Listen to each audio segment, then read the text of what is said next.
Nous arrivons donc à la clôture des travaux de la journée donc, du colloque national qui portait sur la culture de la citoyenneté ainsi que la e-participation qui sont donc introduites dans les actions urbaines. Nous avons vu et vous avez vu donc à travers les brochures, à travers le programme donc étalé à travers les différentes communications, l'importance donc de certains concepts tels que donc la participation citoyenne, l'implication des citoyens, des associations, des collectivités locales liées aux actions urbaines, mais aussi en rapport selon différentes échelles par rapport à la gouvernance urbaine. Nous avons pu avoir donc une richesse et une variété des communications, donc des communications qui ont essayé d'étaler un peu les notions conceptuelles par rapport à la participation, que ce soit dans le passé et actuellement. D'autres cas ont par contre présenté des cas réels d'expérience donc effectués dans des différentes villes ou villages, où ils ont su donc révéler donc la force et le pouvoir donc de société vis-à-vis des actions donc nobles telles que les constructions, donc les nettoyages, les embellissements ainsi que les réparations. Mais aussi, cet après-midi, nous avons aussi pu voir d'autres tendances actuelles, donc futuristes, ludiques, ou plusieurs dynamiques des jeunes, donc d'une certaine catégorie de citoyens qui sont impliqués et ceci nous donne force et courage, mais espoir aussi. Nous avons l'espoir aujourd'hui de compter sur une génération soucieuse de son avenir, mais aussi du devenir des villes. Sans plus tarder, je pense donc donner donc la parole aux membres donc, du comité scientifique, mais aussi au comité d'organisation pour arriver à la clôture de cet événement. Donc, sans plus tarder, professeur Lanan Massika pour un mot de clôture. Merci. Merci, Madame Ouellet. Mesdames et messieurs, au nom de notre laboratoire Société, Santé, Urbanité, et à mon nom, en qualité de président du comité scientifique, je voudrais remercier tous les intervenants venant d'horizons très divers, qui ont permis d'avoir des échanges à la fois riches, ouverts et intéressants, et parfois même controversés. La participation d'intervenants de haut niveau disposant d'un niveau d'expertise impressionnant, nous a permis, j'en suis convaincue, de faire le plein d'idées qui se révéleront extrêmement utiles pour la poursuite des travaux menés, certes dans notre laboratoire, mais aussi, nous l'espérons, au-delà de celui-ci. Je tiens également à remercier le public pour sa participation très active et sa contribution d'un grand intérêt pour animer nos débats. Les discussions et échanges ont été particulièrement fructueux et intéressants, montrant à la fois les étapes que nous avons déjà franchies, mais aussi le chemin qui reste encore à parcourir. Merci beaucoup.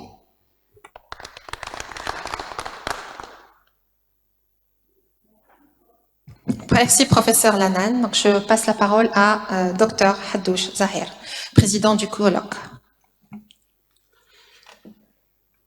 Directeur du laboratoire Société, Santé, Urbanité, membre du laboratoire LASU, les présidents du comité scientifique et d'organisation, membres du projet PRFU, nos invités, nos chers étudiants, honorables assistance. Nous arrivons à la fin de notre colloque. Je voudrais dire bravo et merci à tous nos intervenants de nous avoir fait partager leur savoir, leurs réflexions, leur expérience, leurs inquiétudes, mais aussi en même temps leurs espoirs et leurs solutions. Merci au public pour ces questions pertinentes et à tous et à toutes d'être venus assister à cette journée d'échange. Merci au directeur du laboratoire LASU de m'avoir soutenu dans ce colloque que je considère comme un exercice d'apprentissage. Merci à la présidente du comité scientifique et ses membres, le président du comité d'organisation et les membres pour leurs efforts. Je ne vais pas retracer maintenant l'ensemble de la journée. Je vais quand même essayer de relire mes notes pour vous faire partager quelques-uns. sous forme de recommandations. Réhabilitation des valeurs ancestrales et la réinterprétation du mode de gouvernance traditionnel tel que Tajma'at en Kabylie et Jama'a en Mzab. Un dispositif obligatoire juridiquement défini qui oblige les collectivités locales appuyer à mettre en place un conseil consultatif. Dans la loi électorale, prévoir une rubrique spécifique relative à l'incitation et à la participation citoyenne dans les dossiers de candidature au APC et APU. Dans le code communal, définir et officialisation d'un cadre organisationnel et incitatif pour la participation et la consultation des citoyens. Une autre recommandation, il serait évident aujourd'hui que l'ouverture d'un combat réclamant la construction d'une conscience collective sensible à la valeur de nos villes algériennes. C'est à partir de la définition des rôles de chaque composant de la conscience civile, associations culturelles, experts, universitaires, autorités publiques locales et de l'adhésion effective des citoyens qu'il serait possible d'avoir une stratégie culturelle pour guider les politiques urbaines.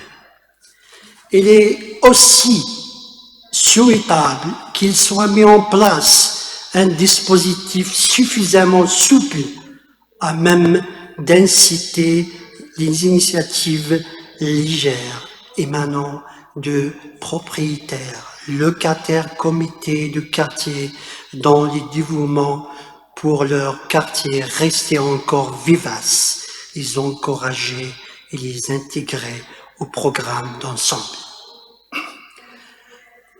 Les centres historiques urbains anciens doivent être considérés comme une école pratique, expérimentale de formation et de sensibilisation du personnel technique et administratif aux problèmes de la réhabilitation urbaine.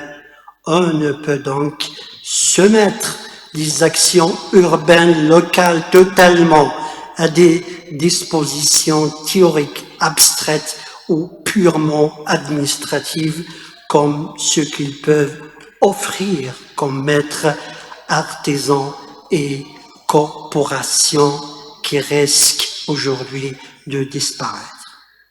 Tous les autres centres anciens urbains de l'Algérie sont l'affaire de tous. C'est un moyen efficace pour familiariser, former et sensibiliser les habitants, les techniciens et l'administration aux questions que pose l'intervention urbaine.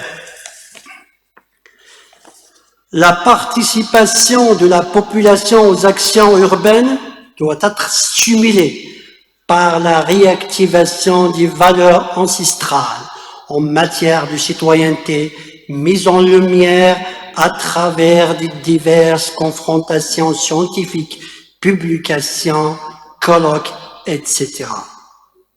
Il faut que le processus opérationnel de la numérisation de la communication entre les citoyens et les autorités réponde aux besoins sociaux sont satisfaits, une capacité d'invention boostée par la politique de la ville. Adopter une charte des valeurs et des comportements de citoyenneté numérique et l'inclure dans les programmes scolaires. Encourager les nombreuses actions de sensibilisation et de formation numérique, sensibiliser à la citoyenneté numérique par divers moyens et méthodes, radio, livres pédagogiques, récits numériques. Encourager l'étude des thématiques en émergence, mobilité, art numérique, logement social, citoyenneté. Le problème de l'habitat spontané requiert une dimension politique citoyenne. Sa prise en charge doit passer impérativement par arrêter de stigmatiser sur le plan idéologique les populations occupant des quartiers en les traitant de dangereux, d'anarchiques et source de tous les problèmes. Discours qui ne cessent d'agacer ces populations en les incitant davantage à la marginalisation.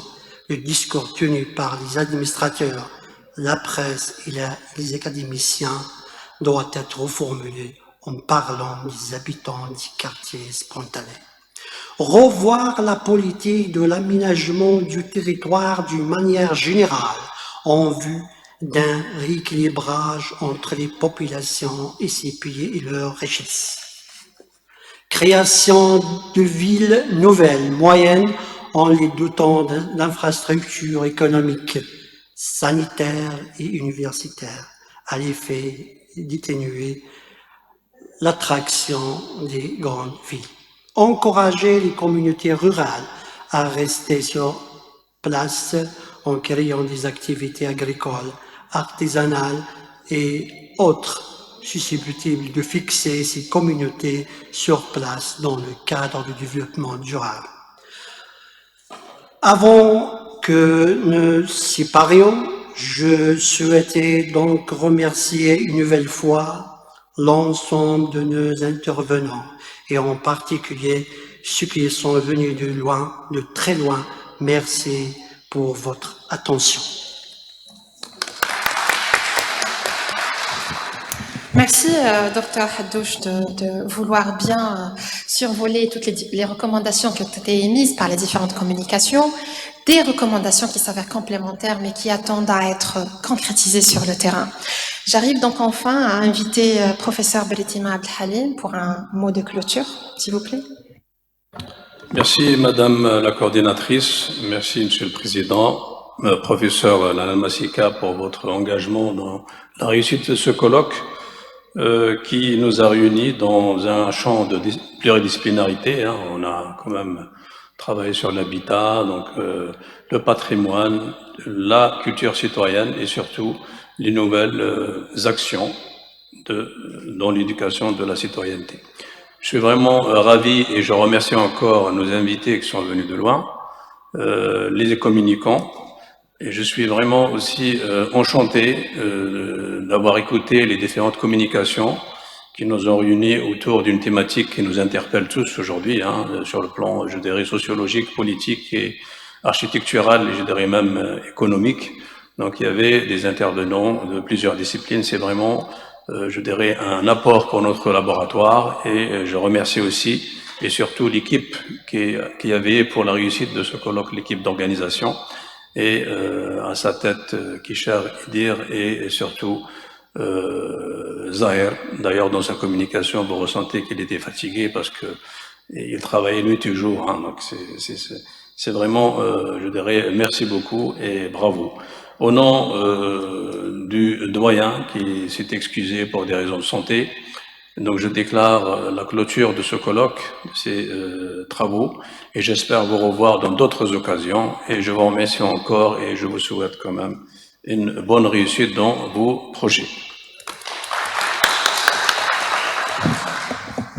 Quant à ma part, donc je remercie et le recteur de l'université, le doyen de la faculté des sciences humaines et sociales, le président donc, du laboratoire, les membres du laboratoire, les invités, les communicants, mais aussi les étudiants qui sont venus ici. Donc, j'insiste sur le fait de vous remercier ce petit comité très restreint aujourd'hui qui n'a pas quitté ses bancs ou ses sièges depuis ce matin et éventuellement nos chers étudiants, très peu par contre, ils ont été très attentifs et j'avoue et je vous le dis, l'avenir, je vous remercie d'avoir été là. Merci, à très bientôt.